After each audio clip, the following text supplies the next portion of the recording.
पहले T degree Celsius temperature था तो फ्रैक्शन ऑफ मॉलिक्यूल जिनकी एनर्जी थ्रेशहोल्ड से ज़्यादा थी या थ्रेशहोल्ड थी, मतलब वो कितने थे, इतने थे। हेलो डियर स्टूडेंट्स, कैसे हो आप सब।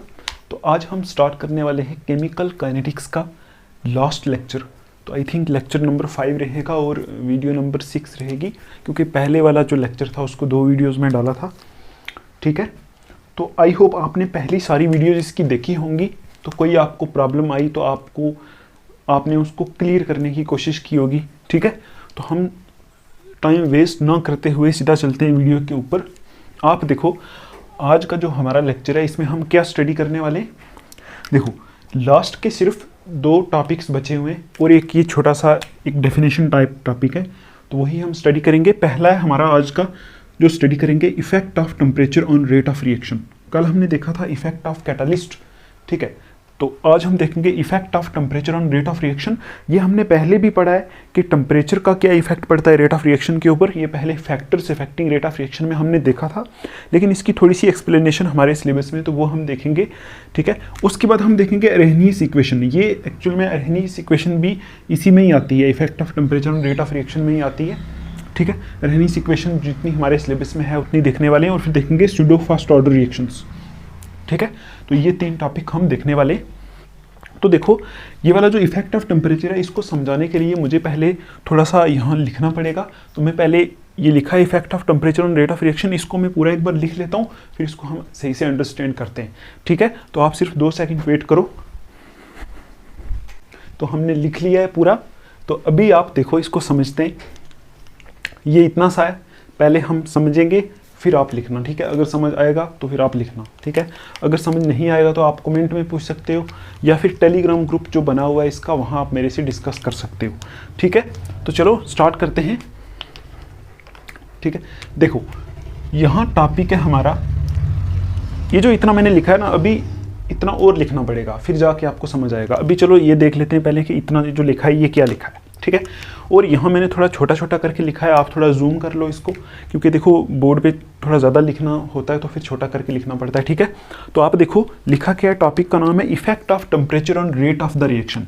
मतलब टेम्परेचर का क्या इफेक्ट पड़ता है रेट ऑफ द रिएक्शन के ऊपर। आपको पहले से ये चीज़ पता है, क्या पता है आपको कि टेम्परेचर बढ़ाने की वजह से रेट ऑफ द रिएक्शन बढ़ता है, ये आपको पहले से पता है। ठीक है, लेकिन कैसे बढ़ता है वो चीज़ हमको समझनी है ना। तो आप देखो यहाँ मैं एक एक पॉइंट समझाता हूँ आपको। देखो यहाँ लिखा है जनरली हम ये जानते हैं rate of reaction increases with rise in temperature. मतलब जब टेम्परेचर राइज होता है, जब हम टेम्परेचर को बढ़ाते हैं तो रेट ऑफ रिएक्शन क्या करता है, बढ़ता है। जनरली यही होता है। दूसरा पॉइंट देखो क्या लिखा है, it has been found that, मतलब ये पाया गया है एक्सपेरिमेंट करके, in most of the cases, मतलब बहुत सारे केसेस में, बहुत ज़्यादा जो केसेस है, मोस्ट ऑफ द केसेस में क्या होता है, a rise of 10 degree Celsius in temperature. मतलब अगर हम 10 डिग्री सेल्सियस टेम्परेचर बढ़ा दें तो क्या हो जाता है, doubles and in some cases triples the rate of reaction. मतलब ये पाया गया एक्सपेरिमेंट करके कि बहुत सारी केसेस में अगर हम 10 डिग्री सेल्सियस टेम्परेचर बढ़ा दें, मतलब पहले अगर हमारा टेम्परेचर 10 था, अगर हम उसको 10 बढ़ा दें, मतलब 20 कर दें, तो रेट कितना बढ़ जाता है, रिएक्शन का रेट कभी कभी तो डबल हो जाता है और कभी कभी किसी किसी रिएक्शन में ट्रिपल हो जाता है रेट मतलब स्पीड। ठीक, ये पॉइंट इसमें बोल रहा है, ये दोनों पॉइंट आपको पहले से पता है। ठीक है, ये हमने जब factors affecting rate of reaction पढ़ा था उस टाइम ये देखा था कि 10 डिग्री टेम्परेचर बढ़ाने से रिएक्शन का रेट डबल या कभी कभी ट्रिपल भी हो जाता है। ठीक, अब देखो इस चीज़ की एक्सप्लेनेशन है ये वाली, ये मैंने लिखा है यहाँ एक्सप्लेनेशन।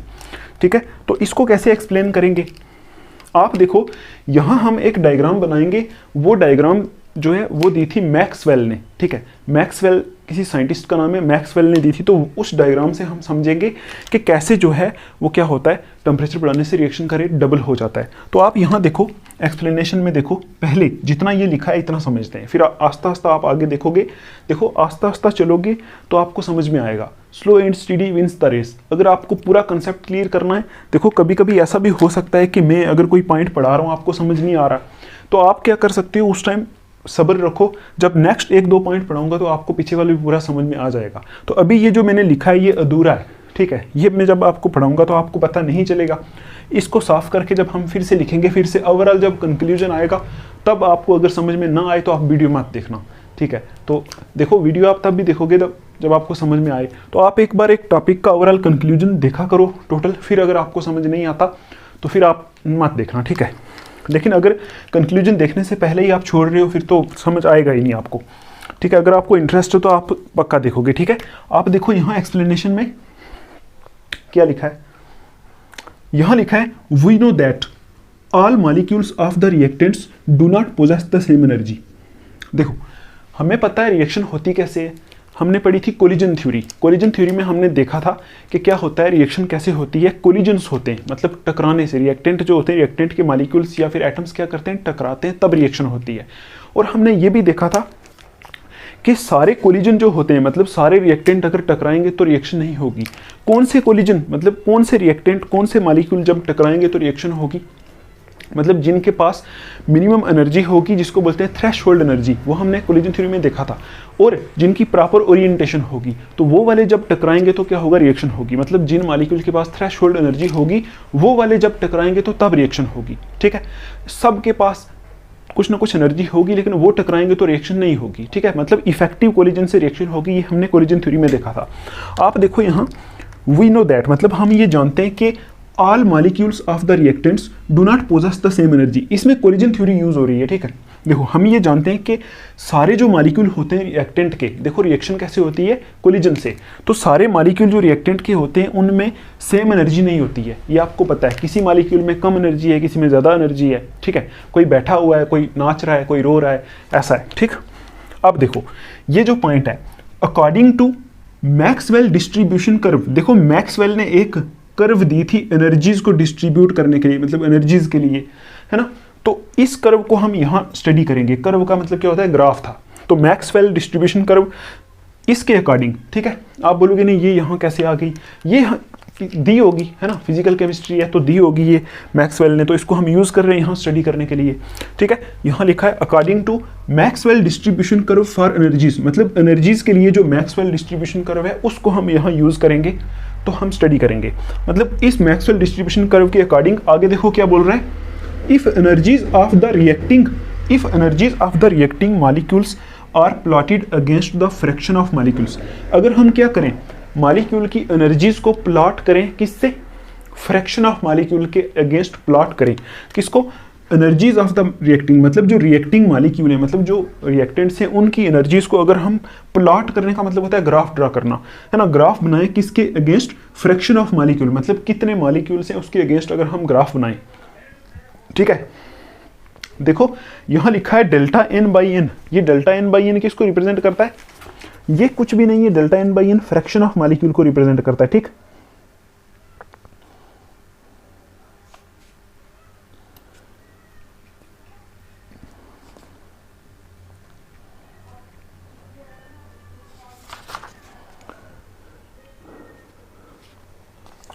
टेक्स्ट बुक पे जो लिखा है N E upon N T से रिप्रेजेंट किया है इसको, ठीक है। यहां मैंने लिखा है delta N by N, text book पे इस चीज को N E upon N T से रिप्रेजेंट किया है। तो आप एक काम कर सकते हो, यहां आप इस जगह आप क्या कर लो, हमने जो चीज समझनी है ना, देखो मैं आपको बताता हूं एक चीज, यहां आप लिख लो कि क्या लिखा हुआ है, if energies of the reacting molecules are plotted against the fraction of molecule. बोल रहा है कि अगर मैक्सवेल कर्व के अकॉर्डिंग अगर हम क्या करें, एनर्जीज को प्लॉट करें फ्रैक्शन ऑफ मॉलिक्यूल के साथ, है ना, मतलब एनर्जी और फ्रैक्शन ऑफ मॉलिक्यूल का ग्राफ बनाएं। अब देखो फ्रैक्शन ऑफ मॉलिक्यूल को रिप्रेजेंट करने के लिए डेल्टा एन बाई एन दिया है, ये किसी बुक पे किसी बुक पे डेल्टा एन बाई एन होता है और टेक्स्ट बुक पे डेल्टा नहीं है, N E upon N T दिया है। तो इसका मतलब अगर यहाँ एन बाई एन लिखा तो इसका मतलब भी क्या, फ्रैक्शन ऑफ मॉलिक्यूल्स। तो अगर आप ये नहीं लिखना चाहते तो यहाँ सीधा आप लिख लो इस ग्राफ में, इस जगह लिख लो आप फ्रैक्शन ऑफ मॉलिक्यूल्स, ठीक। यहाँ लिख लो फ्रैक्शन ऑफ मॉलिक्यूल्स, ठीक। और इसको आप टेक्स्ट बुक के अकॉर्डिंग चेंज कर सकते हो, N E upon N T, N E upon N T लिखा हुआ है टेक्स्ट बुक के ऊपर, तो वो आप लिख सकते हो, ठीक है। अब देखो छोटी मोटी गलती हो जाती है, देखो क्या लिखा है, if energies of the reacting molecules, मतलब जो रिएक्टिंग मॉलिक्यूल्स हैं उनकी एनर्जी को अगर हम प्लॉट करें फ्रैक्शन ऑफ मॉलिक्यूल के अगेंस्ट, ठीक है, at a particular temperature T degree Celsius, मतलब एक particular temperature T degree Celsius पे अगर हम प्लॉट करें, आगे लिखा है a curve of the following type, curve of the type shown in figure is obtained, तो ऐसी फिगर आती है, मतलब यहाँ लिखा है curve of the type shown in figure, मतलब ये जो फिगर दी है ऐसी फिगर आती है। ठीक, देखो ये जो लैंग्वेज है ना, ये लैंग्वेज में सारी कुछ बुक्स कंसल्ट करके लिखता हूँ, कभी टेक्स्ट बुक, कभी किसी और बुक पे, ठीक है, तो ये करेक्ट है, मतलब ये आप अगर एग्जाम में लिखोगे तो मार्क्स नहीं कटेंगे आपके, ठीक है, तो आप मेरे पे भरोसा करते हो अगर, तो यहाँ ये लैंग्वेज आप लिख लेना, इसके नोट्स बना लेना, ठीक है। अगर आप नोट्स नहीं बनाओगे, कहीं और से जाके पढ़ोगे, तो आप क्या करोगे फिर, देखो ना, आपको यहाँ मैं कुछ और पढ़ा रहा हूँ, वहाँ आप कुछ और पढ़ोगे, कुछ और कंसेप्ट तो सेम है लेकिन लैंग्वेज अलग है, आपको समझ नहीं आएगा फिर, ठीक। तो यहाँ क्या लिखा है कि मैक्सवेल डिस्ट्रीब्यूशन कर्व के अकॉर्डिंग अगर हम एनर्जीज को प्लॉट करें किसके अगेंस्ट, ग्राफ के ऊपर, यहाँ लिखा है एनर्जी, देखो यहाँ काइनेटिक एनर्जी की बात हो रही है। एनर्जीज आप देखो ना, जब चीज़ें टकराती हैं तो कैसे टकराती हैं, मतलब पहले ऐसे मूव कर रही होती है, फिर टकराती हैं, और मूव करने वाली जो चीज़ें होती हैं उनमें काइनेटिक एनर्जी होती है, इसलिए यहाँ काइनेटिक एनर्जी लिखा है। तो एनर्जी भी लिख सकते हो आप सीधा, यहाँ एनर्जी और फ्रैक्शन ऑफ मॉलिक्यूल लिख सकते हो। क्या लिखा है कि अगर हम क्या करें, मैंने 2-3 बार बोल दिया, एनर्जी को प्लॉट करें ग्राफ के ऊपर किसके अगेंस्ट, फ्रैक्शन ऑफ, ये लिखा है fraction of molecules, fraction of molecule के अगेंस्ट अगर हम एनर्जी को प्लॉट करें तो ऐसी कर्व आती है, ठीक, किसके अकॉर्डिंग, मैक्सवेल डिस्ट्रीब्यूशन कर्व के अकॉर्डिंग ऑफ एनर्जीज, मतलब जो मैक्सवेल ने एनर्जीज के लिए ग्राफ दिया था, उस ग्राफ में अगर हम क्या करें, एनर्जी को फ्रैक्शन ऑफ मॉलिक्यूल के साथ बनाएं ग्राफ, तो ग्राफ कैसा आता है, ऐसा आता है, ठीक। अब देखो ये ग्राफ क्या शो कर रहा है, ग्राफ ये शो कर रहा है, देखो मैं आपको बताऊं, ये ग्राफ क्या शो कर रहा है आपको पता है, देखो इस तरफ जो है, इस तरफ एनर्जीज हैं, इस तरफ एनर्जी है और इस तरफ मॉलिक्यूल है, ये जो एक्सिस है इस तरफ मॉलिक्यूल को शो कर रहा है, ये शो कर रहा है कि हर एक मॉलिक्यूल की एनर्जी सेम नहीं है, ठीक। देखो कुछ मॉलिक्यूल से जो यहाँ है, ठीक, कुछ मॉलिक्यूल्स यहाँ हैं, कुछ मॉलिक्यूल्स यहाँ हैं, ठीक है, कुछ मॉलिक्यूल्स इधर हैं। अब देखो जो इधर है जो उसकी एनर्जी इधर होगी, इतनी होगी, जो इधर है उसकी एनर्जी इतनी होगी, जो इधर है उसकी एनर्जी इतनी होगी, मतलब यहाँ से तो एक्चुअल में शो हो रहा है कि जैसे जैसे मॉलिक्यूल, मतलब इतने मॉलिक्यूल हैं जिनकी एनर्जी इतनी है, इतने मॉलिक्यूल हैं जिनकी एनर्जी इतनी है, ठीक है, इतनी, ये चीज़ एनर्जी को शो कर रही है ना, काइनेटिक एनर्जी को, या फिर एनर्जी बोल सकते हो आप। तो इतने मॉलिक्यूल्स हैं जिनकी एनर्जी कितनी है, इतनी है, ठीक, मतलब इतने, यहाँ से इसको मिलाओगे ना तो बोलोगे इतने मॉलिक्यूल है जिनकी एनर्जी यहाँ है, कुछ मॉलिक्यूल की एनर्जी इधर है, तो ये पीक है, ये शो कर रही है कि बहुत ज़्यादा मॉलिक्यूल कहाँ है, इस जगह है, और बहुत ज़्यादा मॉलिक्यूल की एनर्जी कितनी है, इतनी है, मतलब काइनेटिक एनर्जी उनकी यहाँ आ रही है ना। ये ग्राफ ऐसा शो कर रहा है, ठीक है। क्या शो कर रहा है कि ये इधर है फ्रैक्शन ऑफ मॉलिक्यूल, मतलब कितने मॉलिक्यूल्स हैं, उधर है एनर्जी, मतलब ये शो कर रहा है कि डिफरेंट मॉलिक्यूल की एनर्जी क्या है, डिफरेंट है। और ये जो टॉप पीक है ये क्या शो कर रही है, ये शो कर रही है कि सबसे ज़्यादा मॉलिक्यूल यहाँ है, देखो ना ये टॉप पीक है, तो मॉलिक्यूल, ये फ्रैक्शन ऑफ मॉलिक्यूल को यहाँ से अगर आप ऐसे लाइन मारोगे तो यहाँ शो कर रहा है सबसे ज़्यादा मॉलिक्यूल कहाँ है, यहाँ है, और उनकी एनर्जी कितनी, इतनी, तो आप बोलोगे सबसे ज़्यादा मॉलिक्यूल है जो उनकी एनर्जी कितनी, इतनी, मतलब ज़्यादा मॉलिक्यूल की एनर्जी यहाँ आती है इस जगह। तो आपको अगर ग्राफ की थोड़ी सी भी नॉलेज है तो आप इस एक्सिस को देख सकते हो कि यहाँ काइनेटिक एनर्जी रिप्रेजेंट हो रही है, यहाँ फ्रैक्शन ऑफ मॉलिक्यूल रिप्रेजेंट हो रहा है। तो ये जो रेड लाइनें मैंने लगाई हैं इनको मैं साफ करता हूँ, ठीक है, आप देखो अभी आपको समझ आएगा। ये रेड लाइनें बस आपको समझाने के लिए लगाई थी मैंने। एक बार मैं फिर बना देता हूँ उसको। देखो अगर आपको ग्राफ की 1% भी नॉलेज है ना तो ये रेड लाइनों की आपको ज़रूरत नहीं है, ठीक। तो आप देखो यहाँ बोल रहा है कि Maxwell distribution curve of energy के साथ अगर हम चलें तो अगर एनर्जीज ऑफ रिएक्टिंग मॉलिक्यूल, मतलब रिएक्टिंग मॉलिक्यूल की एनर्जी को हम फ्रैक्शन ऑफ मॉलिक्यूल के साथ मतलब प्लॉट करें, मतलब ग्राफ बनाएं तो कैसी कर्व आती है, ऐसी कर्व आती है, ठीक। ये आप याद रखना। अब आप देखो यहाँ देखो, suppose the threshold energy is attend at the point ET। अब देखो यहाँ ग्राफ में एक पॉइंट लगाया है ET, ठीक। आपको मैंने बताया था मॉलिक्यूल के पास कितनी एनर्जी होनी चाहिए, मिनिमम कुछ ना कुछ एनर्जी होनी चाहिए, है ना।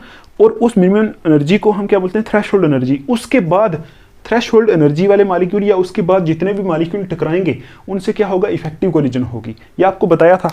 आप देखो यहाँ इस एक्सिस पे एनर्जी बढ़ रही है मॉलिक्यूल की। तो सपोज ये एक पॉइंट आ गया जिसके ऊपर एनर्जी किसके बराबर हो गई, थ्रेशोल्ड एनर्जी के बराबर होगी। आप देखो इस पॉइंट के आगे जितने भी मॉलिक्यूल होंगे वो क्या करेंगे, वो सारे इफेक्टिव कोलिजन करेंगे। ठीक है, तो आप देखो यहाँ वही लिखा है, suppose the threshold energy is attend at the point E point के ऊपर यहाँ थ्रेशोल्ड एनर्जी जो है आ गई, मतलब इस पॉइंट के ऊपर, क्योंकि ये एनर्जी का ही है ना, ये एक्सिस एनर्जी की है, तो इस पॉइंट के ऊपर क्या आ गई, थ्रेशोल्ड एनर्जी आ गई। ठीक, आगे लिखा है here and beyond this point, मतलब इस पॉइंट के ऊपर और इस पॉइंट के आगे सारे कोलिजन कैसे होंगे, इफेक्टिव। यही लिखा है here and beyond this point all collisions will be effective, मतलब सारे कोलिजन कैसे होंगे, इफेक्टिव होंगे। ठीक है, and hence a chemical reaction will take place, मतलब इस एनर्जी के बाद जितने भी कोलिजन होंगे वही इफेक्टिव कोलिजन होंगे, उन्हीं की वजह से क्या होगी, रिएक्शन होगी। ठीक, अब देखो वो जो कोलिजन कितने होंगे, मतलब वो कोलिजन, उसको मैं यहां दिखाता हूं। आपको पता है ये लाइन क्या दिखाती है, नंबर ऑफ मॉलिक्यूल दिखा रही है ना। इधर फ्रैक्शन ऑफ मॉलिक्यूल लिखा है, फ्रैक्शन ऑफ मॉलिक्यूल का मतलब नंबर ऑफ मॉलिक्यूल्स है ना। तो ये अगर मैं इस एरिया को शेड कर दूं, यहां से शेड कर दूं, सपोज इस एरिया को मैं ग्राफ के इस एरिया को मैं शेड कर रहा हूं, तो इस शेडिड एरिया क्या दिखा रहा है, ये शेडिड एरिया यही दिखा रहा है ना कि इतने मॉलिक्यूल यहां होंगे, मतलब इस थ्रेशोल्ड एनर्जी के इस तरफ इतने मॉलिक्यूल हैं, इस एरिया के अंदर इतने मॉलिक्यूल हैं जो क्या कर रहे हैं, इफेक्टिव कोलिजन कर रहे हैं। यही दिखा रहा है, क्योंकि ऊपर वाली जो लाइन है ये तो मॉलिक्यूल को दिखा रही है, नीचे एनर्जी की दिखा रही है। तो थ्रेशोल्ड एनर्जी यहां आई इस पॉइंट के ऊपर, इसको हम यहां ज्वाइन कर लें अगर, ठीक, तो यहां इस पॉइंट के ऊपर इसको ए मान लें, इसको बी मान लें, तो इसके नीचे इतने मॉलिक्यूल्स हैं। देखो इतने मॉलिक्यूल क्यों बोल रहा हूं मैं, क्योंकि ये कर्व मॉलिक्यूल को रिप्रेजेंट कर रही है ना, इधर लिखा है फ्रैक्शन ऑफ मॉलिक्यूल्स, तो ये कर्व मॉलिक्यूल को रिप्रेजेंट कर रही है। तो इसके बाद इतने इधर मॉलिक्यूल्स हैं, ये शेडिड एरिया ना, इतने मॉलिक्यूल हैं जो क्या कर रहे हैं, इफेक्टिव कोलिजन कर रहे हैं। तो इतने मॉलिक्यूल जब इफेक्टिव कोलिजन करेंगे तो इनकी वजह से यहाँ क्या हो रही है, रिएक्शन हो रही है। देखो यहाँ वही लिखा है the shaded area under the curve A B, मतलब ये जो कर्व ए बी मैंने लगाई है, इसके अंदर जो शेडिड एरिया है gives the fraction of molecules having energies equal to और ग्रेटर देन थ्रेशोल्ड। तो ये क्या दिखा रहा है,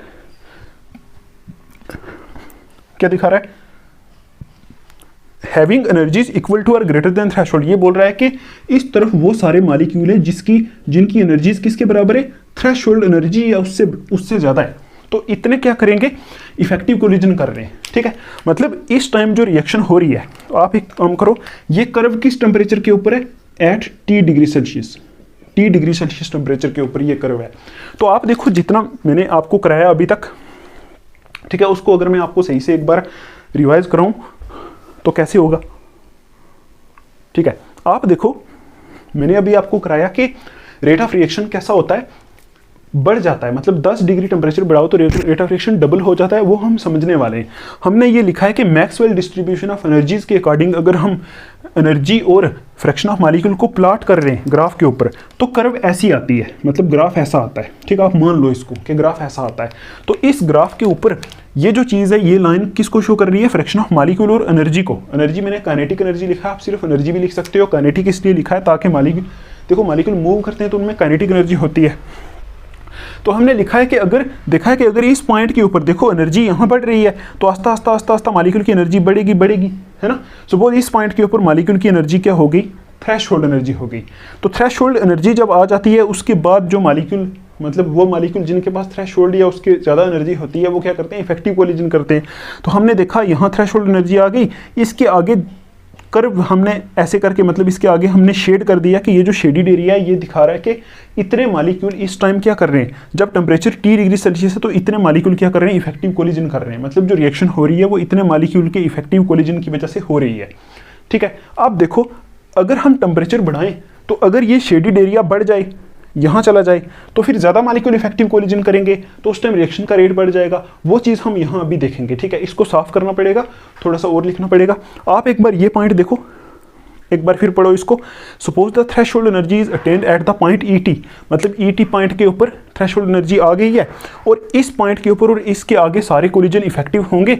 मतलब इधर जितने भी मॉलिक्यूल हैं सारे, इस जगह जितने भी मैंने दिखाए मॉलिक्यूल, सारे इफेक्टिव कोलिजन करेंगे और इनकी वजह से रिएक्शन होगी। ठीक, अभी मैं इसको साफ करता हूँ, देखो फिर आपको समझाता हूँ। अभी देखो ये T डिग्री सेल्सियस टेम्परेचर पे है ना, अभी हम करेंगे टेम्परेचर T+10 डिग्री सेल्सियस, तो उस टाइम इस कर्व को क्या होगा आप देखना। अभी हमने क्या देखा था कि T डिग्री सेल्सियस टेम्परेचर के ऊपर हमने कर्व बना के देखी थी, तो ये जो शेडिड एरिया आया था, ये शेडिड एरिया ये दिखा रहा था कि इतने मॉलिक्यूल इफेक्टिव कोलिजन कर रहे हैं, और इतने मॉलिक्यूल जब इफेक्टिव कोलिजन कर रहे हैं इनकी वजह से क्या हो रही है, रिएक्शन हो रही है। अब आप देखो पहले हमने किया था T डिग्री सेल्सियस टेम्परेचर के लिए ये कर्व बनाई थी, ठीक है। अब देखो यहाँ नाउ हम क्या करेंगे, अभी टेम्परेचर को बढ़ाएंगे। बोला क्या है कि if the temperature is raised from T degree Celsius to T+10 degree Celsius, मतलब अगर हम टेम्परेचर को बढ़ा दें T डिग्री सेल्सियस से क्या कर दें T+10 का मतलब हो गया 10 डिग्री सेल्सियस बढ़ा दें, तो क्या होगा, distribution curve shifts towards right. आप देखो जैसा टेम्परेचर आप बढ़ाओगे तो काइनेटिक एनर्जी क्या हो जाएगी, ज़्यादा हो जाएगी, है ना, काइनेटिक एनर्जी ज़्यादा हो जाएगी। तो जब ज़्यादा हो जाती है तो कर्व ऐसे आती है ना।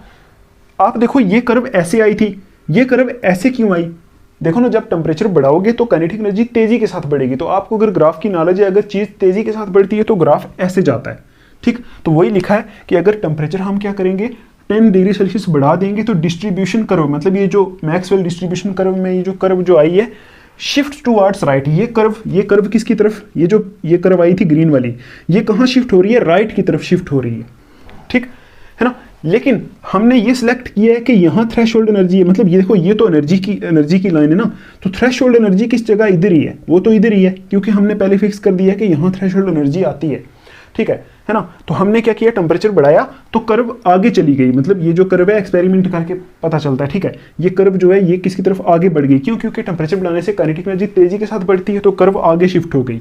वही लिखा है राइट की तरफ शिफ्ट हो गई, कि distribution curve shift towards right, मतलब जब टेम्परेचर बढ़ाया डिस्ट्रीब्यूशन कर्व कहाँ शिफ्ट हो गई, राइट की तरफ शिफ्ट हो गई। But magnitude of the threshold energy is same, will be same, मतलब थ्रेशोल्ड एनर्जी का जो मैग्नीट्यूड है, मतलब जो थ्रेशोल्ड एनर्जी है वो इतनी रहेगी, वो हमने पहले फिक्स कर दिया, क्योंकि ये एनर्जी की कर्व है, यहाँ थ्रेशोल्ड एनर्जी आती है, कर्व आगे चली गई, ठीक है। अब देखो नाउ द शेडिड एरिया, अब देखो अगर कर्व आगे चली गई, पहले देखो ना, ये सिर्फ ऐसा है कि पहले आपको ये कर्व दिखाई थी T डिग्री सेल्सियस टेम्परेचर के ऊपर, अब जब आपने टेम्परेचर T+10 कर दिया तो ये कर्व किसके लिए, T+10 डिग्री सेल्सियस के लिए, तो ये कर्व किसकी तरफ शिफ्ट हो गई, राइट की तरफ शिफ्ट हो गई। अब आप देखो जब ये राइट की तरफ शिफ्ट हो गई तो थ्रेशोल्ड एनर्जी की लाइन कहाँ जा रही है, यहाँ तक जा रही है। इसको थोड़ा सा एक कर दो आप, थोड़ा सा ऐसे बनाओ, यहाँ ऐसे, ठीक। तो देखो अगर ये कर्व, ये वाली कर्व, ये जो ग्रीन थी ये आगे की तरफ हो गई, तो अब देखो ये कर्व किसको शो करती है, फ्रैक्शन ऑफ मॉलिक्यूल को। तो अब फ्रैक्शन ऑफ मॉलिक्यूल कितने होंगे, थ्रेशोल्ड एनर्जी के इधर ये फ्रैक्शन ऑफ मॉलिक्यूल थे ना पहली कर्व में, अभी कर्व आगे चली गई तो फ्रैक्शन ऑफ मॉलिक्यूल को यहाँ से ऊपर ज्वाइन करोगे ना, तो फ्रैक्शन ऑफ मॉलिक्यूल अब ये भी तो साथ में आएंगे, देखो ना यहाँ भी तो फ्रैक्शन ऑफ मॉलिक्यूल आएंगे अब, ठीक। अब देखो क्या हुआ, पहले T डिग्री सेल्सियस टेम्परेचर था तो फ्रैक्शन ऑफ मॉलिक्यूल जिनकी एनर्जी थ्रेशोल्ड से ज़्यादा थी या थ्रेशोल्ड थी, मतलब वो कितने थे, इतने थे। तो इतने मॉलिक्यूल, सपोज पहले वो मॉलिक्यूल कितने थे, यहाँ सपोज टोटल 100 मॉलिक्यूल थे, जब टेम्परेचर T डिग्री सेल्सियस था तो 100 मॉलिक्यूल ऐसे थे जिनकी क्या हो रही थी, थ्रेशोल्ड एनर्जी से ज़्यादा थी, एनर्जी थ्रेशोल्ड एनर्जी से ज़्यादा थी, और उनकी क्या हो रही थी, इफेक्टिव कोलिजन हो रही थी, और उनकी वजह से क्या हो रही थी, रिएक्शन हो रही थी। अब देखो जब आपने टेम्परेचर बढ़ाया तो ये कर्व राइट की तरफ शिफ्ट हो गई। अब ये जो शेडिड एरिया यहाँ से लेके यहाँ तक पूरा शेडिड एरिया, इसमें वो मॉलिक्यूल्स हैं, कौन से मॉलिक्यूल, जिनकी एनर्जी थ्रेशोल्ड एनर्जी से ज़्यादा है, देखो है ना, इस पूरे एरिया में। अब देखो पहले 100 इसमें थे, सपोज अब 100 इसमें और बढ़ गए, तो अब आप देखो पहले तो 100 मॉलिक्यूल इफेक्टिव कोलिजन कर रहे थे, अब टोटल 100 + 100 200 मॉलिक्यूल, इस एरिया में अब 200 मॉलिक्यूल इफेक्टिव कोलिजन कर रहे हैं। आप देखो पहले 100 मॉलिक्यूल इफेक्टिव कोलिजन कर रहे थे तो रिएक्शन हो रही थी, तो अब 200 मॉलिक्यूल इफेक्टिव कोलिजन कर रहे हैं तो रिएक्शन हो रही है। तो आप बताओ जब इफेक्टिव कोलिजन ज़्यादा होंगे तो रिएक्शन जल्दी नहीं होगी। तो जब 100 कर रहे थे तो सपोज रेट था हमारा, कुछ रेट आया था, तो जब 200 करेंगे तो रेट डबल हो जाएगा ना, है ना, रेट बहुत बढ़ जाएगा, ठीक है। तो यही एक रीज़न होता है कि टेम्परेचर बढ़ाने से कैसे रेट ऑफ द रिएक्शन बढ़ता है। ये हमने देखा कैसे, according to Maxwell distribution curve. ये जो लिखा है इसको समझ लेते हैं। देखो यहाँ लिखा है now the shaded area beyond ET, ET के आगे जो शेडिड एरिया है क्या हो गया, बिकम्स ऑलमोस्ट डबल, वो एरिया डबल हो गया। हमने देखा कि सपोज अगर पहले यहाँ 100 मॉलिक्यूल में इफेक्टिव कोलिजन हो रही थी, अब ऊपर और 100 मॉलिक्यूल आ गए T+10 डिग्री सेल्सियस के ऊपर, क्योंकि कर्व आगे की तरफ शिफ्ट हो गई, ये स्पेस बढ़ गई, तो अब ज़्यादा मॉलिक्यूल इफेक्टिव कोलिजन कर रहे हैं। तो वही लिखा है कि ET के आगे जो एरिया वो अब क्या हो गया, डबल हो गया। And fraction of molecules having energy equal to or greater than threshold energy also becomes doubles. मतलब एरिया डबल हो गया और फ्रैक्शन ऑफ मॉलिक्यूल, मतलब वो मॉलिक्यूल, देखो ये लाइन फ्रैक्शन ऑफ मॉलिक्यूल को दिखा रही है, इस तरफ ये जो होंगे यहाँ सारे मॉलिक्यूल होंगे, ये आपको मैंने बहुत बार बताया। तो अगर एरिया डबल हो गया तो फ्रैक्शन ऑफ मॉलिक्यूल्स जिनकी एनर्जी थ्रेशहोल्ड एनर्जी से ज़्यादा होगी वो भी बढ़ जाएंगे, फ्रैक्शन भी बढ़ जाएगी। तो जब फ्रैक्शन ऑफ मॉलिक्यूल बढ़ गए, मतलब पहले मॉलिक्यूल 100 थे जो इफेक्टिव कोलिजन कर रहे थे, अब 200 हो गए, तो उस टाइम क्या होगा, तो क्या होगा यहाँ देखो, hence the rate of the reaction at T+10 degree Celsius is much higher than at T degree Celsius. इसलिए जो रेट ऑफ रिएक्शन होगा T डिग्री सेल्सियस से T+10 डिग्री सेल्सियस का रेट ऑफ रिएक्शन हायर होगा। क्यों, क्योंकि उस time क्या होता है, उस टाइम मॉलिक्यूल जो इफेक्टिव कोलिजन करते हैं वो ज़्यादा हो जाते हैं, तो उतना जल्दी रेट ऑफ रिएक्शन, मतलब रेट ऑफ रिएक्शन बढ़ जाएगा। ठीक, ये एक्चुअल में इतना ही था। ठीक है, ऐसा ही था effect of temperature on rate of reaction. ये मैंने आपको एक्सप्लेन करने की कोशिश की, तो आपको आई होप समझ में आया होगा। कंक्लूजन में यही है कि मैक्सवेल डिस्ट्रीब्यूशन में पहले T डिग्री सेल्सियस पे शेडिड एरिया इतना आ रहा था, तो हमें लग रहा था इतने मॉलिक्यूल से, जब T+10 किया तो कर्व राइट की तरफ शिफ्ट हो गई, है ना, राइट की तरफ शिफ्ट हो गई तो एरिया डबल हो गया, मॉलिक्यूल डबल होंगे। पहले 100 इफेक्टिव कोलिजन कर रहे थे, अब 200 कर रहे हैं, तो रेट ऑफ रिएक्शन तो बढ़ेगा ही, मॉलिक्यूल बढ़ गए तो रेट ऑफ रिएक्शन डबल हो जाएगा। अब आप देखो, ये इतना ही था effect of temperature on rate of reaction. I hope आपको समझ में आया होगा।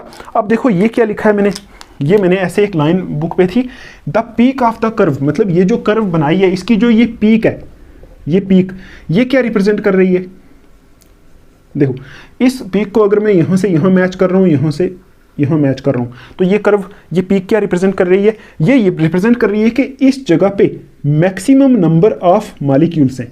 इस जगह पे क्या है, मैक्सिमम नंबर ऑफ मॉलिक्यूल्स हैं, या फिर मैक्सिमम नंबर ऑफ मॉलिक्यूल है, या मैक्सिमम फ्रैक्शन ऑफ मॉलिक्यूल है इस जगह पे, इस पीक के ऊपर। आप देखो वही मैंने लिखा है, peak of the curve represents the kinetic energy possessed by the maximum number of molecule. मतलब ये क्या रिप्रेजेंट कर रही है कि ज्यादा से ज्यादा मॉलिक्यूल के पास जो काइनेटिक एनर्जी है उसको ये पीक रिप्रेजेंट कर रही है, और उस काइनेटिक एनर्जी को बोलते हैं मोस्ट प्रोबेबल काइनेटिक एनर्जी। आपसे कोई पूछ ले मोस्ट प्रोबेबल काइनेटिक एनर्जी क्या होती है, आप बोलोगे इसमें, इस कर्व में, मैक्सवेल डिस्ट्रीब्यूशन कर्व में ये जो पीक आती है, ठीक है, इसमें मैक्सिमम नंबर ऑफ मॉलिक्यूल है, उनकी काइनेटिक एनर्जी यहाँ रिप्रेजेंट होती है।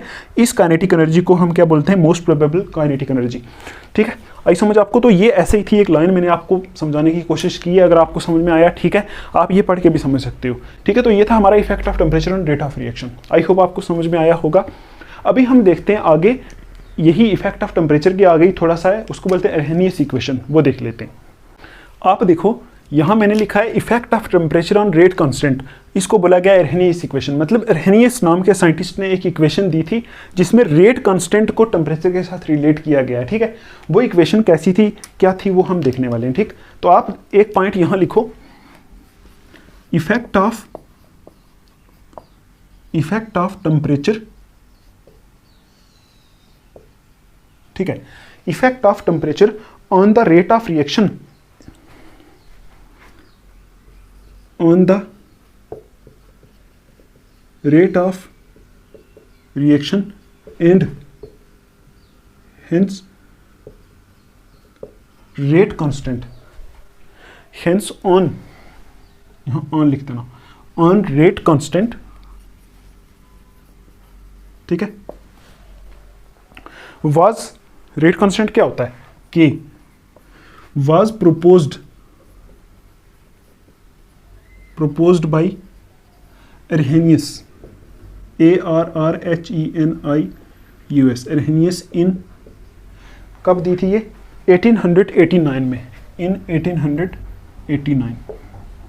ठीक, in the form of equation, in the form of equation दी थी, ठीक, called अर्हेनियस इक्वेशन। ठीक, आप देखो यहां लिखा है कि ये भी कुछ टेम्परेचर के ऊपर इफेक्ट ही है। मतलब टेम्परेचर का क्या इफेक्ट है रेट ऑफ रिएक्शन के ऊपर या फिर रेट कांस्टेंट के ऊपर, वही दिया था अरहनीस इक्वेशन ने एक इक्वेशन की फॉर्म में। यही लिखा ना यहाँ, effect of temperature on the rate of reaction, मतलब रेट ऑफ रिएक्शन के ऊपर टेम्परेचर का क्या इफेक्ट पड़ता है, and hence on rate constant, मतलब और रेट कांस्टेंट के ऊपर टेम्परेचर का क्या इफेक्ट पड़ता है, वो दिया था अरहनीस ने 1889 में एक इक्वेशन की फॉर्म में, जिसको बोला था अरहनीस इक्वेशन। देखो इसकी डेरिवेशन भी होती है, लेकिन हमारे सिलेबस में ये उतनी ज़्यादा नहीं है, सिर्फ इंट्रोड्यूस कराना है आपको, ठीक है। तो देखो पहले हम सीधा लिख लेते हैं इक्वेशन थी क्या। तो इक्वेशन है हमारी, ये जो अरहनीस इक्वेशन है ये थी हमारी, ये होती है k is equal to A into e की power minus E A upon R T, ये इक्वेशन होती है। इसी इक्वेशन को बोलते हैं अरहनीस इक्वेशन, ठीक। क्या है, k is equal to A into e की power minus E A upon R T. अब देखो ये जो इक्वेशन होती है इसी को क्या बोलते हैं, अरहनीस इक्वेशन, अरहनीस इक्वेशन इसको बोलते हैं, ठीक। अब देखो इसमें हम देख लेते हैं ये k क्या चीज़ है, a क्या चीज़ है, ठीक। तो आप देखो यहाँ एक a जो है ना, a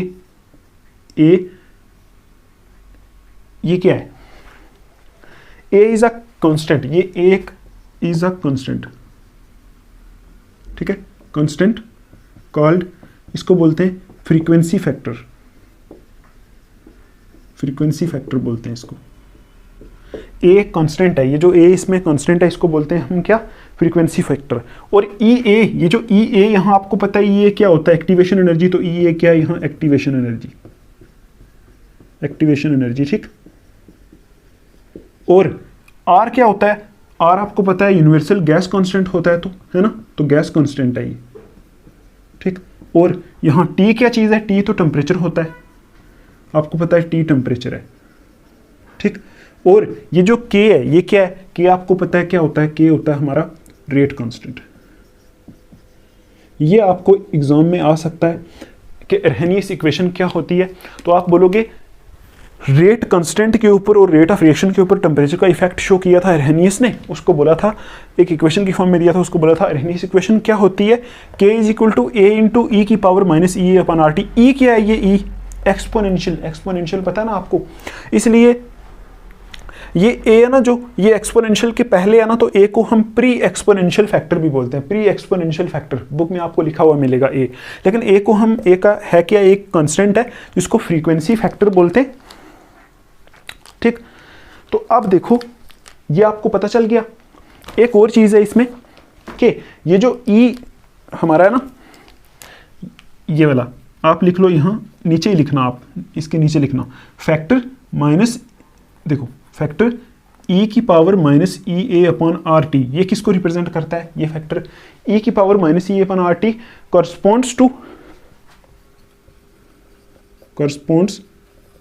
टू, ये बुक के ऊपर लिखा हुआ है, to the fraction of molecules, corresponds to, ये टू है, ठीक, to the fraction of molecules, ठीक है, have kinetic energy greater than E A, having kinetic energy greater then activation energy, ठीक है। ये आप लिख लेना। मैंने जब आपको कोलिजन थ्योरी पढ़ाई थी, मैंने बोला था ना कि फ्रैक्शन एफ को हम ये भी लिख सकते हैं, तो वही ये लिखा है कि ये जो factor E is equal to minus E upon R T, ये किसको रिप्रेजेंट कर रहा है, कि फ्रैक्शन ऑफ मॉलिक्यूल जिनकी एनर्जी एक्टिवेशन एनर्जी से ज़्यादा है। अरहनीस इक्वेशन में अगर आपको 1-2 मार्क्स का आता है तो आप इतना लिख सकते हो, इतना काफ़ी है, ठीक। अगर मैं बोलूँ इसको मान लो इक्वेशन फर्स्ट, तो इसके ऊपर हम लॉगरिथम अप्लाई करेंगे, लॉग अप्लाई करेंगे तो कुछ रिजल्ट निकालेंगे, कोई इक्वेशन निकालेंगे, वो देख लेते हैं, ठीक है। इसको साफ करता हूँ मैं, तो फिर इस इक्वेशन के ऊपर लॉग अप्लाई करेंगे। अब आप लिखो टेकिंग लॉगरिथम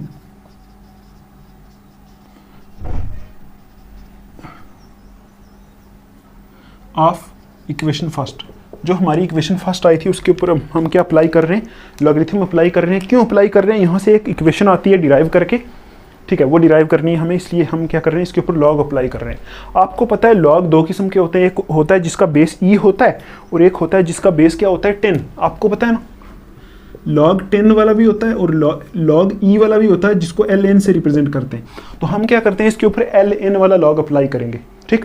तो आप देखो इक्वेशन क्या थी हमारी, इक्वेशन थी हमारी k is equal to A into e की power minus E A upon R T, ये इक्वेशन थी। इसके ऊपर अप्लाई करते हैं लॉग, ठीक।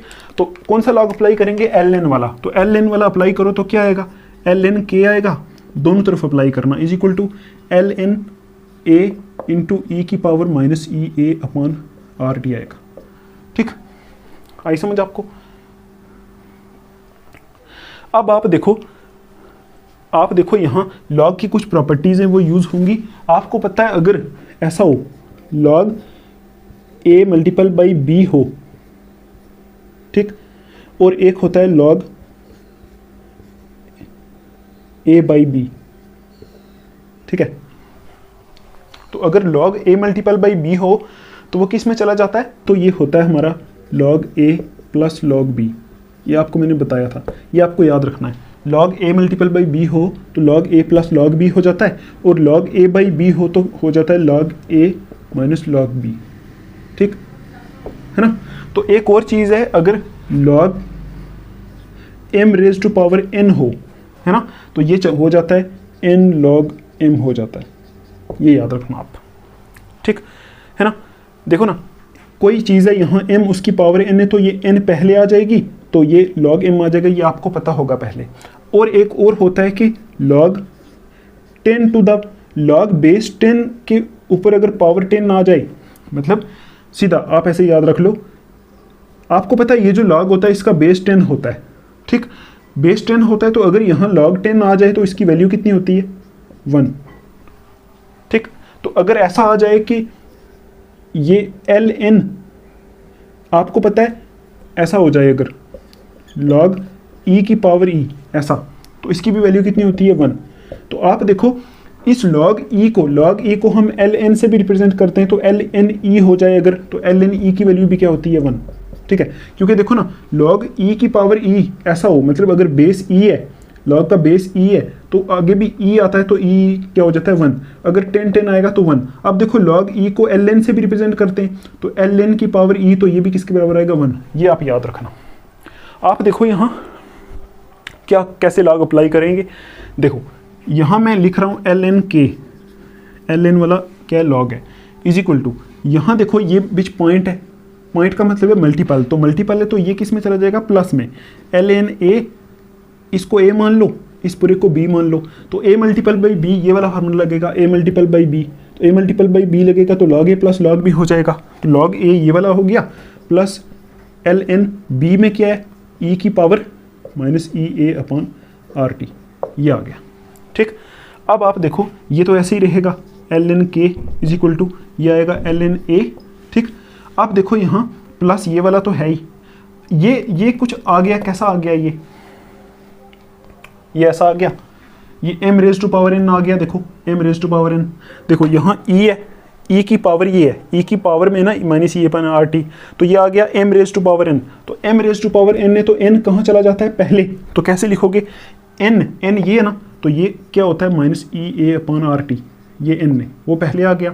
आगे क्या आता है, log m, तो log यहाँ ln है तो ln e आता है, e आएगा, ठीक। आई ना समझ आपको कैसे किया, ये n था, ये m था, तो n इधर चला गया पीछे, है ना, n पीछे चला गया, ये फार्मूले होते हैं log के, ठीक है, ये फार्मूले आपको याद रखने पड़ते हैं।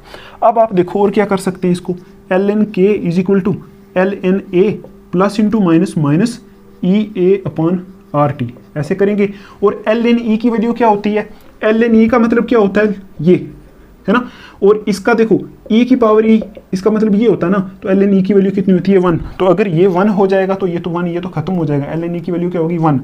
ये तो गया यहाँ से, तो यहाँ से क्या आएगा, ln k is equal to ln a minus E upon R T, ये आ जाएगा, ठीक है। और इसको आप मान लो इक्वेशन सेकंड।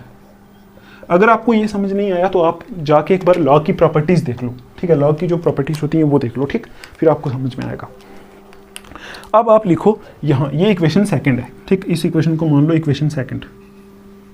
अब आप देखो यहाँ मैं लिख रहा हूँ, दो टेम्परेचर लेंगे, यहाँ दो टेम्परेचर।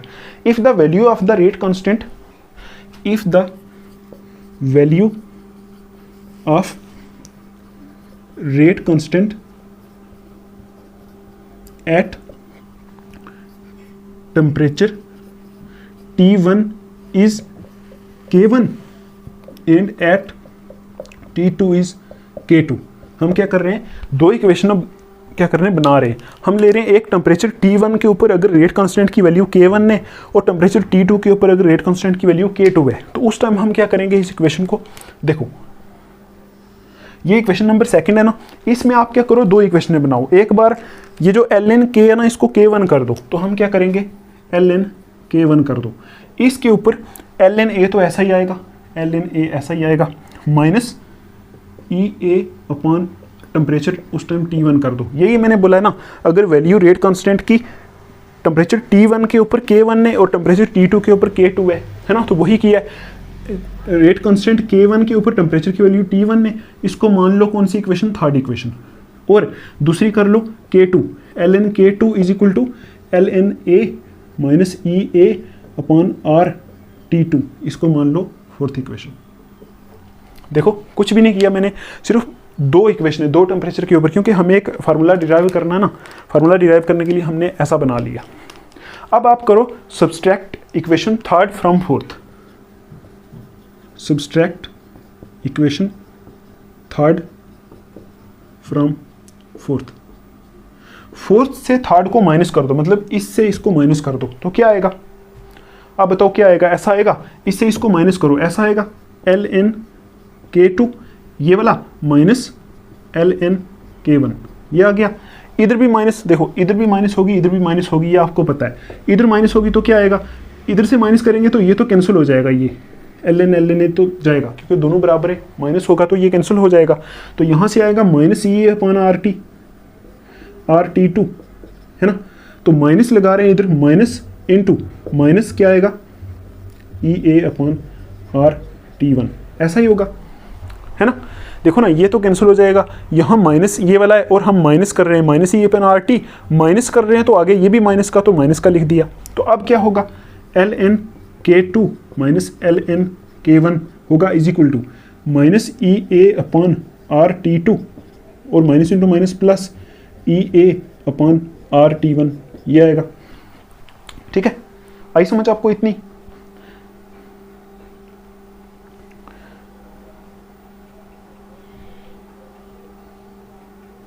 अब देखो इसको ऐसे लिख सकता हूं मैं, ये log A minus log B है। मैंने आपको बताया था LOG और LN दोनों log है, दोनों में सेम प्रॉपर्टीज लगती हैं।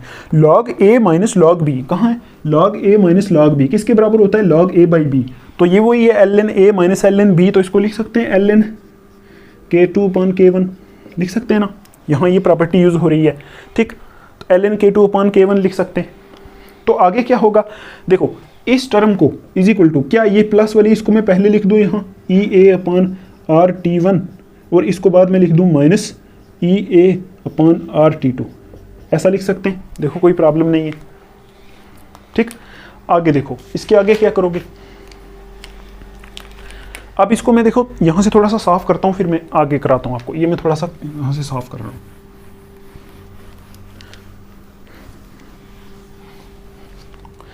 अब आप देखो क्या आया था, ln, ये आपको समझ में आया ना कैसे किया, ये है ना log की प्रॉपर्टीज लगी है। ठीक, तो आप देखो यहाँ ln K2 अपॉन K1 ये आया इज इक्वल टू, इन दोनों इक्वेशन में से क्या क्या कॉमन है बोलो, EA दोनों में और R दोनों में। तो EA अपॉन R कॉमन है इसमें, EA अपॉन R क्या ये कॉमन है, अगर EA अपॉन R कॉमन है तो आगे क्या बचेगा, कॉमन निकालोगे, यहाँ से EA चला गया तो बच जाएगा 1 अपॉन नीचे T1 माइनस 1 अपॉन T2।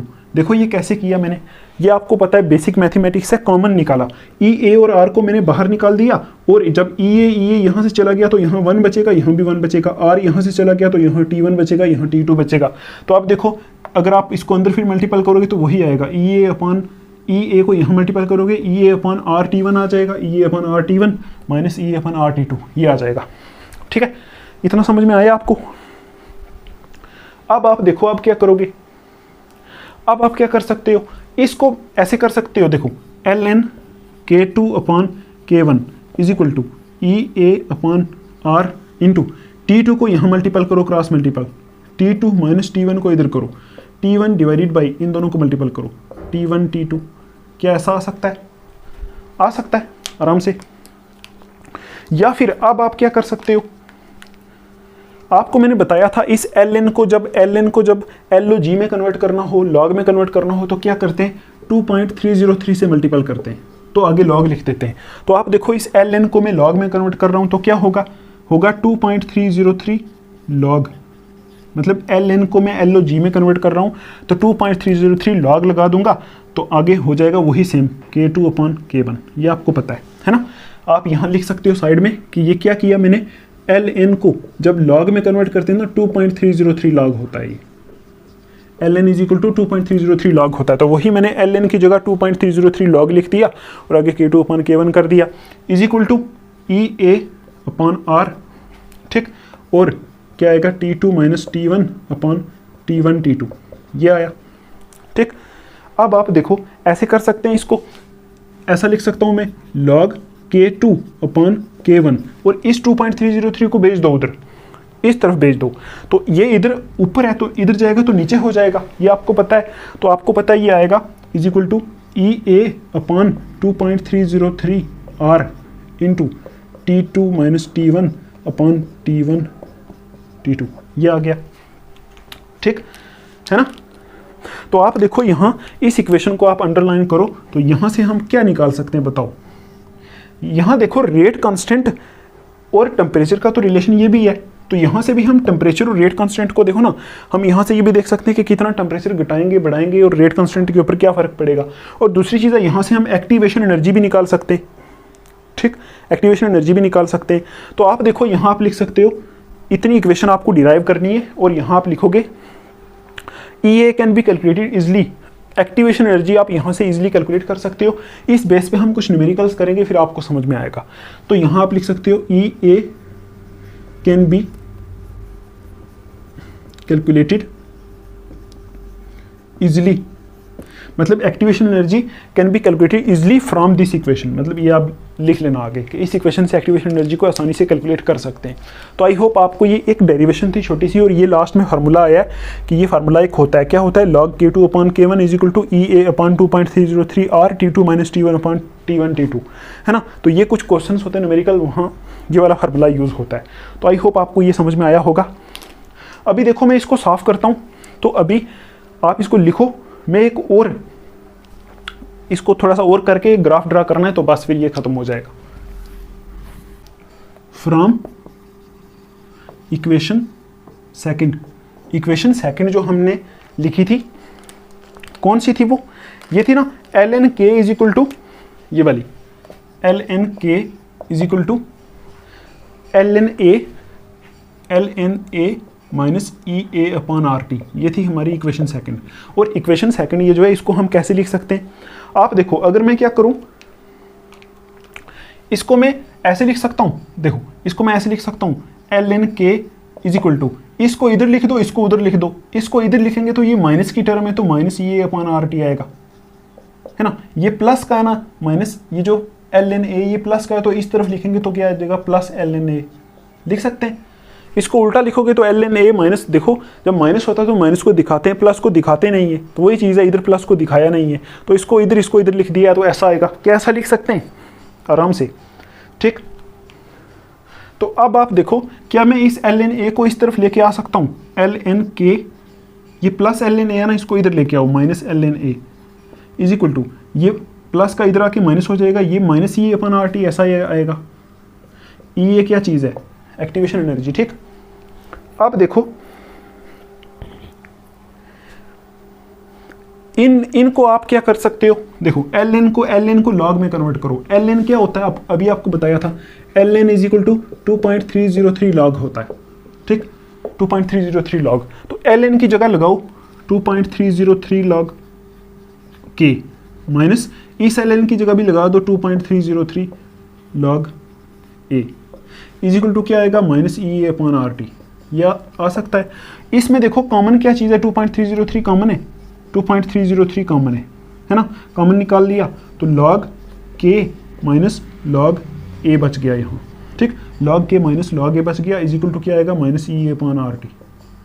अब देखो यहाँ से इसको उधर भेज दो, क्या आएगा log k minus log a is equal to minus E A upon 2.303 RT, यही आएगा। इस 2.303 को उधर नीचे भेज दिया मैंने क्रॉस मल्टीपल करके, तो लॉग के minus log A is equal to minus E A upon 2.303 RT आ गया। देखो इतना आपको समझ में आया। अब आप देखो यहां से हम ऐसा कर सकते हैं, बताओ ऐसा देखो, ये थोड़ा सा इसके और भी मेथड हो सकते हैं। आप देख रहे हो यहाँ लॉग के इज इक्वल टू ऐसा हो सकता है माइनस ई ए अपॉन क्या, minus E A upon 2.303 RT, ठीक है, ये आ गया। इस माइनस लॉग ए को उस तरफ ले जाओ फिर तो क्या आएगा, प्लस लॉग ए, ऐसा आएगा, ठीक, ऐसा आ सकता है, बताओ।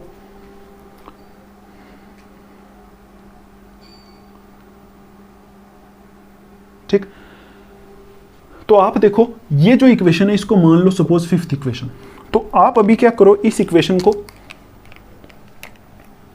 को कंपेयर करो किससे। आपको पता है कि इक्वेशन होती है y is equal to M X plus C, है ना, M X plus C, Y is equal to M X plus C, ये इक्वेशन होती है। इसी इक्वेशन को हम y is equal to C plus M X ऐसे भी लिख सकते हैं, ठीक। और ये इक्वेशन किसकी होती है, स्ट्रेट लाइन की इक्वेशन। तो आप देखो अगर इसमें आपको पता है ऐसा हो सकता है, देखो इसको आप ऐसे लिख लो मेरे हिसाब से, ये मैं ऐसे ही कभी इधर कभी उधर लिख रहा हूँ, आप इसको ऐसे कर सकते हो लॉग के, या फिर आप इसको इससे भी कंपेयर कर सकते हो, कोई प्रॉब्लम नहीं है, इसको इतना ही रहने दो, ठीक। आप देखो यहाँ इसमें क्या होता है, सी जो होता है ना, सी ये होता है इंटरसेप्ट, ठीक, इंटरसेप्ट होता है। ऐसे अगर ग्राफ बनाएंगे ना ऐसे, तो सी इंटरसेप्ट है तो ग्राफ यहाँ से स्टार्ट होगा, एम स्लोप है, तो अगर स्लोप पॉजिटिव होगा तो ग्राफ ऐसे आएगा, अगर एम जो स्लोप है वो माइनस होगा तो यहाँ से ग्राफ ऐसे जाएगा, ठीक। आप देखो ये जो इक्वेशन है इसमें हम किस किस का ग्राफ ड्रा कर सकते हैं। आप देखो अगर मैं इस इक्वेशन में आप लिखोगे equation 5 can be compared with, किसके साथ कंपेयर कर सकते हैं, y is equal to M X plus C के साथ। अब देखो यहाँ एम एक्स क्या है, सी क्या है, मैं अभी आपको बताता हूँ, ठीक है। तो आप देखो यहाँ एम एक्स, सी क्या चीज़ है, यहाँ सी ये वाला है, ठीक, y क्या चीज़ है, y ये वाला है, ठीक। तो आप क्या करो, यहाँ एक ग्राफ बनाओ ऐसे करके, ठीक है। तो y की जगह क्या लिखोगे, y एक्सिस ये, तो क्या लिखोगे लॉग के, ठीक। आप देखो यहाँ ये जो t है ना, ये जो t है, ये t जो है ना, ये क्या है एक्चुअल में, ये क्या है, इसको 1/t लिख सकते हैं, ये t नीचे वाली साइड है तो t ये जो है ना 1/t यहाँ लिखो। मतलब ये जो हमारा ग्राफ है ये log k वर्सेस 1/t में होगा, तो यहाँ जो 1/t है ना, 1/t ये क्या है, ये यहाँ x है, ठीक। और minus E A upon 2.303 R है ना, जो ये क्या चीज़ है, m, और आपको पता है इसके साथ माइनस है तो यहाँ माइनस लगा हुआ है। अब आप देखो हम ग्राफ ड्रा कर रहे हैं log k वर्सेस 1/t में, ठीक है, log k वर्सेस 1/t में ग्राफ ड्रा कर रहे हैं। तो आप देखो यहाँ ये किसकी, ऐसा है ना, ये ऐसा, तो ऐसी इक्वेशन का ग्राफ कैसा होता है। आप देखो इसमें माइनस m क्या होता है, स्लोप, तो स्लोप अगर माइनस हो तो ग्राफ ऐसा आता है, ऐसा, तो आप बोलोगे इसका ग्राफ ऐसा आता है, ऐसा आएगा ग्राफ। और यहाँ स्लोप क्या है, slope is equal to, slope क्या है m, तो m यहाँ कितना है, m यहाँ है ये वाला, minus E A upon 2.303 R, minus E A upon 2.303 into R, ये आ गया आपका ग्राफ। तो यहाँ से आप किस में ग्राफ ड्रा कर सकते हो, log k वर्सेस 1/t, ठीक है। तो यहाँ तक हमारी जो थी एरहनीस इक्वेशन थी, ठीक है। तो आई होप आपको यहाँ तक ये जो डेरिवेशन थी ऐसी बोरिंग सी आपको समझ में आई होगी। तो अभी हमारा ये चैप्टर तो लगभग खत्म हो गया है, अभी एक छोटा सा टॉपिक बचता है जिसको बोलते हैं स्यूडो फर्स्ट ऑर्डर रिएक्शंस, है ना, वो मैं करा देता हूँ आपको, तो चैप्टर खत्म। आप देखो हमारा टॉपिक है, ये पहले पढ़ा देना चाहिए था लेकिन बच गया था ये टॉपिक, इसका नाम है pseudo first order reactions. Pseudo first order reactions क्या होती हैं, आप पहले देखो स्यूडो का मतलब क्या होता है, फॉल्स, फॉल्स, फॉल्स का मतलब होता है जो ट्रू ना हो, मतलब जो गलत। तो फर्स्ट ऑर्डर रिएक्शन का मतलब हो गया फर्स्ट ऑर्डर रिएक्शन। तो यहाँ इसमें हम ऐसी रिएक्शन देखेंगे जिनका ऑर्डर फर्स्ट होगा लेकिन वो एक्चुअल में फर्स्ट नहीं होगा, वो मतलब एक्चुअल में हो सकता है फर्स्ट हो या ना हो, लेकिन हम देखेंगे कि वो फॉल्स फर्स्ट ऑर्डर है, मतलब इसको बोलते हैं स्यूडो फर्स्ट ऑर्डर रिएक्शंस। आप देखो यहाँ इसको समझते हैं, यहाँ लिखा है कंसिडर अ जनरल रिएक्शन, मतलब एक जनरल रिएक्शन हमने कंसिडर की है, a + b यहाँ से बन रहा है प्रोडक्ट। अब हम बोल रहे हैं कि इसका ऑर्डर क्या है, in which order with respect to each reactant, मतलब दोनों रिएक्टेंट जो ए और बी दोनों के रिस्पेक्ट में ऑर्डर इसका 1 1 है, ठीक है। और अगर दोनों के रिस्पेक्ट में ऑर्डर 1 है तो ओवरऑल ऑर्डर क्या होगा 2। आपको पता है अगर ए के रिस्पेक्ट में ऑर्डर 1 है, बी के रिस्पेक्ट में ऑर्डर 1 है, तो alpha plus beta is equal to 2 होगा। तो इसका रेट कैसे लिखेंगे, ऐसे, मतलब ये जो रिएक्शन हमने लिखी है ये कैसी रिएक्शन है, सेकंड ऑर्डर रिएक्शन है। देखो इसका ऑर्डर यहाँ 1 है, इसका ऑर्डर 1 है, तो आपको पता है यहाँ अल्फा आता है, यहाँ बीटा आता है, तो अल्फा प्लस बीटा कितना होगा 2, या फिर अल्फा प्लस बीटा को एन भी बोलते हैं तो कितना आएगा 2। तो मतलब ये एक्चुअल में हम कंसिडर कर रहे हैं एक सेकंड ऑर्डर रिएक्शन, ठीक। अब देखो यहाँ if one of the reactant is present in large access, मतलब अगर हम क्या करें, हम बोल दें कि इसमें एक रिएक्टेंट जो है बहुत ज़्यादा है, बहुत ज़्यादा, ठीक। तो लार्ज एक्सेस मतलब बहुत ज़्यादा है, तो आगे मैंने लिखा है example one of the reactant is solvent. हम बोल दें कि एक कोई रिएक्टेंट हो सकता है सॉल्वेंट हो, तो आप देखो जो सॉल्वेंट होता है ना वो बहुत ज़्यादा होता है, तो इसलिए ये बोला है कि हो सकता है एक कोई रिएक्टेंट इसमें सॉल्वेंट हो जाए, ठीक। तो आप देखो अगर एक रिएक्टेंट सॉल्वेंट है इसका मतलब बहुत ज़्यादा है, अगर एक रिएक्टेंट बहुत ज़्यादा है तो दूसरा बहुत कम है, तो हम बोल सकते हैं कि it's concentration will remain constant, मतलब जो बहुत ज़्यादा है उसकी कॉन्सेंट्रेशन कॉन्स्टेंट रहेगी, ठीक।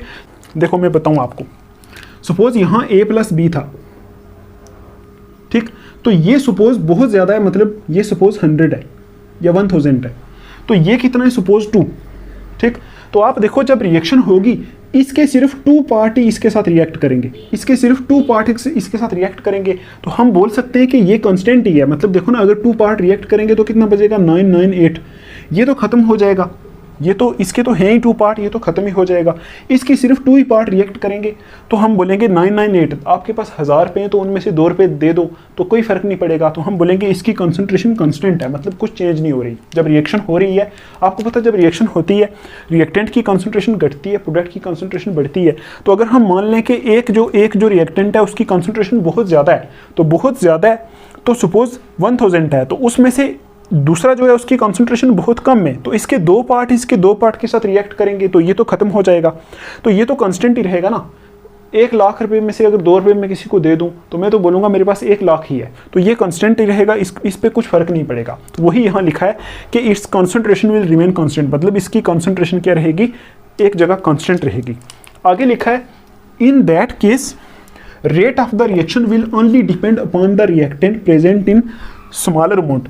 इस केस में देखो, इस केस में रेट ऑफ रिएक्शन किस पे डिपेंड करेगा, देखो एक की कंसंट्रेशन बहुत ज़्यादा है ना, उस पर तो कोई फर्क पड़ नहीं रहा है, तो दूसरे की कंसंट्रेशन कम है, तो इसके 2 पार्ट के साथ रिएक्ट कर रहे हैं, तो रेट ऑफ रिएक्शन किस पे डिपेंड करेगा, इस पे नहीं करेगा, क्योंकि इस पे देखो ना इसकी कंसंट्रेशन बहुत ज़्यादा है, वो तो कांस्टेंट है, उस पर तो रेट ऑफ रिएक्शन डिपेंड करेगा ही नहीं, ठीक। तो वही लिखा है कि ऐसे केस में क्या होगा, rate of the reaction will only depend upon the reactant present in smaller amount, मतलब इस केस में रिएक्शन का जो रेट होगा वो सिर्फ उस पे डिपेंड करेगा जिसका अमाउंट कम होगा, ठीक है। हम बोलेंगे कि इस पे डिपेंड करेगा रेट ऑफ रिएक्शन, ठीक। अब देखो 10 a reaction becomes a first order. अब क्या हो गया, सपोज ये जो मैंने पहले रिएक्शन ली थी ये थी क्या, सेकंड ऑर्डर रिएक्शन थी, तो आप देखो अगर ये सेकंड ऑर्डर रिएक्शन थी तो इसका रेट मैंने लिखा था ऐसा।